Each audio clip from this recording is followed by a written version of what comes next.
Hello friends, हम लोग complex number का ये वाला क्वेश्चन डिस्कस करेंगे जो मेंस में 2024 में पूछा गया है। ये क्वेश्चंस मेमोरी बेस्ड है तो मोस्ट ऑफ द टाइम ये करेक्ट ही हैं, इसको मैंने वेरीफाई कर लिया है। तो चलिए इस क्वेश्चन को देखें। कॉम्प्लेक्स नंबर का क्वेश्चन तो देखने में डरावना सा है बट है बहुत आसान सा क्वेश्चन। आपको देखने में यहाँ पे फियर आ जाएगा, अरे ये अल्फ़ा बीटा क्या है, पता नहीं क्या क्या दे रखा है, बट ऐसा कुछ भी नहीं। इन्होंने क्वेश्चन को इस तरह से फ्रेम कर रखा है कि आपको देखने में डर लगेगा। देखते हैं क्वेश्चन किस तरह सॉल्व करना है। चलिए फटाफट। आपको कॉम्प्लेक्स नंबर्स तो पहले से ही गिवन है तो फिर यहाँ पे ये डरने की कोई बात ही नहीं। ये वैल्यू उठा करके यहाँ पे डाल देते हैं। तो जेड की वैल्यू कितनी हो गई, हाफ +1 -2 आटा mod is equals to alpha 1/2 -2 आटा। ये वैल्यू उठा के डाल दिया। बीटा 1 + आटा। अब यहाँ फॉर्मूला भी लिख लेते हैं। अगर मान लीजिए जेड हमारे पास a + आटा b होता तो मॉड जेड कितना हो जाता, √ऑफ a² + b²। ये मॉड जेड का फॉर्मूला है।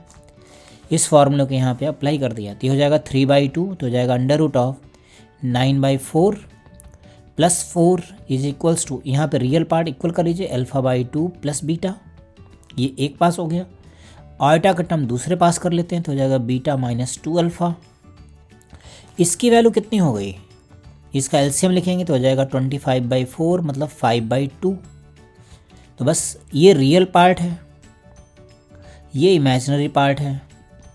तो रियल पार्ट के साथ में है तो कितना आ जाएगा, α/2 + beta is 5/2 and beta -2 alpha is 0। I hope समझ आया होगा इतना। तो यहाँ से एक तो पता लग गया बीटा इक्वल्स टू 2 अल्फ़ा है।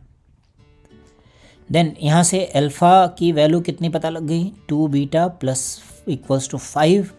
आप बीटा की वैल्यू डाल दीजिए यहाँ पे तो हो जाएगा 4 अल्फ़ा। अल्फ़ा की वैल्यू 1 पता लग गई, अल्फ़ा 1 है तो बीटा की वैल्यू 2 पता लग गई। तो यहाँ से अल्फ़ा + बीटा की वैल्यू पता लग गई 3 है।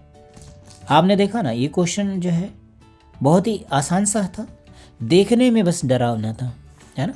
कई बार हम लोग कॉम्प्लेक्स नंबर का समझ करके और ये इस तरह से एक्सप्रेशन लिखते हैं, इसको समझ करके हम लोग डर जाते हैं और क्वेश्चन को अटेम्प्ट नहीं करते हैं, है ना। आई होप समझ में आया होगा फ्रेंड्स। Okay, thank you.